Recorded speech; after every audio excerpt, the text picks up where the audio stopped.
특검은 김용현과 수시로 만나면서 계엄을 준비한 전 정보사령관 노상원으로부터 입수한 수첩과 방첩사령관 여인영의 휴대폰 메모 등 객관적 물적 자료와 관련자들의 진술을 통해 2024년 4월 제22대 총선 훨씬 전부터 윤석열은 김용현과 김용현은 노상원 그리고 여인영과 비상계엄을 순차 모의하고 준비해온 사실을 확인하였습니다. 김용현과 노상원은 2023년 10월 군 인사를 앞두고 육군참모총장, 방첩사령관, 지상작전사령관 등 군 인사 방안과 비상계엄 시 진압권이 될 수 있는 구사단과 34단에 대하여 논의하였고 2023년 10월 이후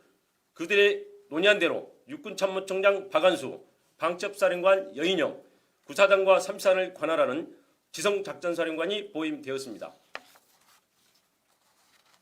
윤석열과 김용현 등은 그 이후 비상계엄 시기를 총선 후로 확정한 후 총선 결과에 상관없이 비상계엄을 결행하되 그 방법을 어찌할 것인가 등을 논의하였고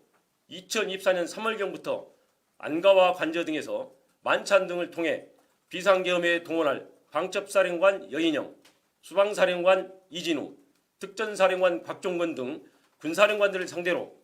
우호적이지 않게 전개되고 있는 정치 상황을 종북 좌파 등에 의한 국가적 이의 상황으로 인식하도록 유인하면서 군이 나서야 된다는 등 비상계엄 필요성에 대한 인식을 공유시키고 비상계엄에 대한 윤석열의 의지를 주지시켰습니다. 그 과정에서 윤석열과 김용현은 2023년 7월 나토 정상회의 참석을 마치고 들린 화해회에서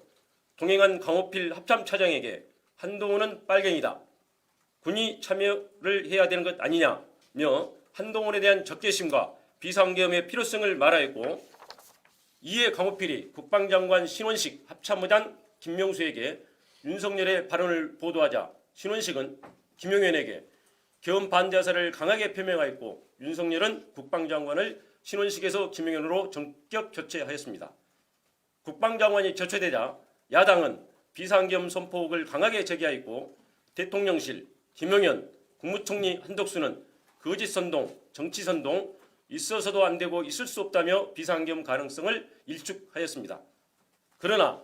김용현과 함께 비상계엄을 준비한 노상원은 2024년 9월 9일 정보사 관계자를 직접 접촉하여 특수요원 중 사격자라고 폭파 잘하는 요원 7, 8명 선발을 요청하는 등 인력 자출을 시작하였습니다. 그리고 적 행동이 먼저임, 전시 또는 경찰력으로 통제 불가 상황이 와야 함, 단기간에 효과를 볼 수 있는 천재 이루의 기회를 찾아서 공략, 불안정 상황을 만들거나 또는 만들어진 기회를 잡아야 체면이 손상되어 대응할 수밖에 없는 타겟팅 등 여인영의 휴대폰 메모와 관련자들 진술을 통해 윤석열, 김용현, 여인영이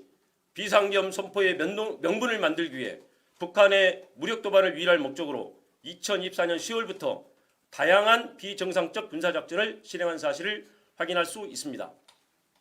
그러나 합참의 소극적 태도, 우크라이나 파병 등으로 북한이 무력 대응에 응하지 않아 비상계엄 명분 확보에 성공하지 못하였고 이에 윤석열 등은 당시 정치 상황을 활용하여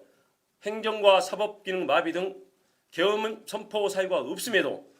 야당의 입법 및 공직자 탄핵과 예산 편성을 행정과 사법 기능을 마비시키는 내란에 해당하는 반국가 행위로 몰아 반국가 세력을 신속히 척결한다는 명분으로 2024년 12월 3일 심야에 비상계엄을 선포한 것입니다. 김용현과 비상계엄을 준비한 노상원의 수첩에 차기 대선에 대비 모든 좌파 세력 붕괴, 행사 후 국회 정치개혁, 민심관리 1년 정도, 헌법 개정, 국가안전관리법 제정, 선거구 조정, 선거법 박탈, 최상목 지시 문건에 국회에 전입되는 예산 차단, 국가비상 입법기구 예산 편성, 이상민, 조지호, 김봉식 지시 문건에 5개 언론사 단전 단수, 민주당사 봉쇄, 여인영 메모에 정치인 체포 명단, 체포조 운영을 통해서 윤석열 등은 무력으로 정치활동 및 국회의 기능을 정지시키고 국회를 대체할 국가 비상 입법기구를 통해 입법권과 사법권을 장악한 후 반대 세력을 제거하고 권력을 독점 유지할 목적으로 비상계엄을 선포했음을 확인할 수 있습니다.